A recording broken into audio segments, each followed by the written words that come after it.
Hello, we're here with Emily Chen from Stand for English, and we're here assessing and evaluating various real IELTS candidates getting various band scores. In this particular case, this candidate from Tokyo, Japan scored overall 5 band score on the IELTS speaking test.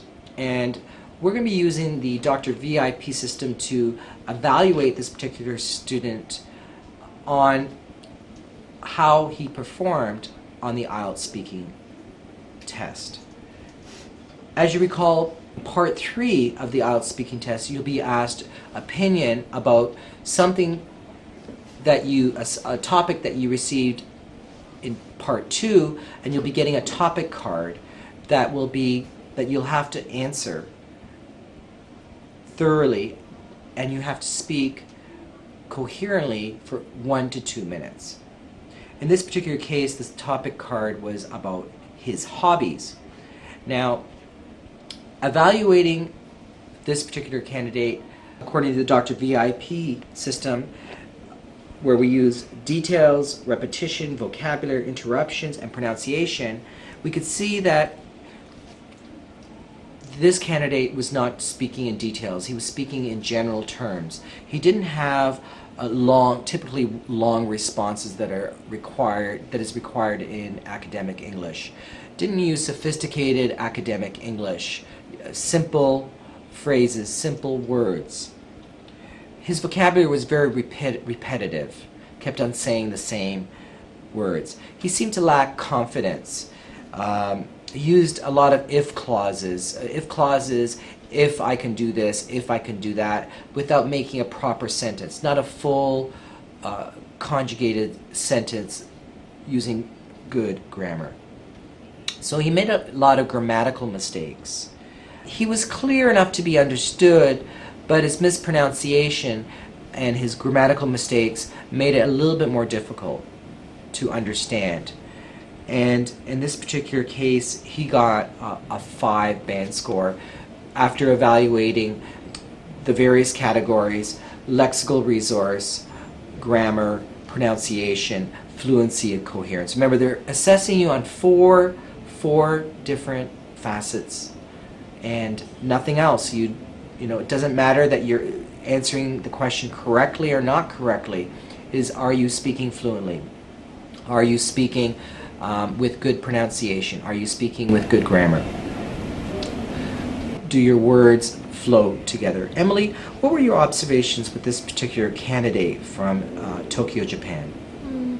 我觉得他的这个词汇量比较贫乏一点，用了很多相同的词，但是呢，他的好的地方呢，可能在他说话还是比较连贯，虽然有一些停顿，但是不影响表达。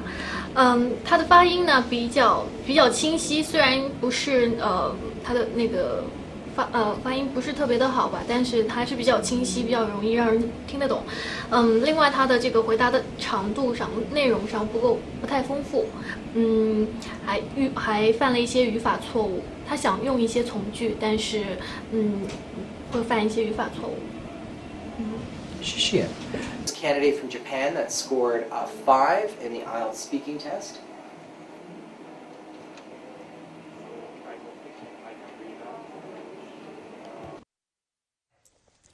Well, we've been talking about interests and hobbies, and I'd like to discuss with you 1 or 2 more general questions related to this. Let's think about the social benefits of hobbies.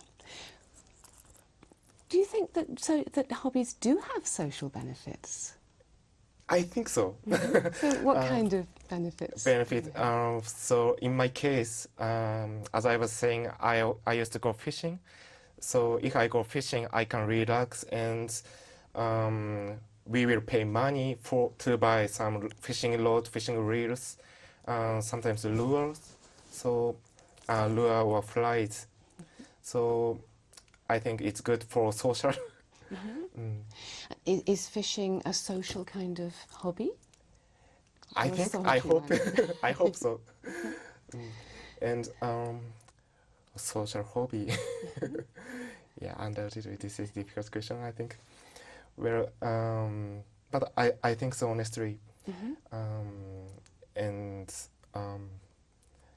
Is it possible for people to spend too much time on their hobbies, do you think? Well, I think so. Always hobby is expensive. For example, fishing a lot.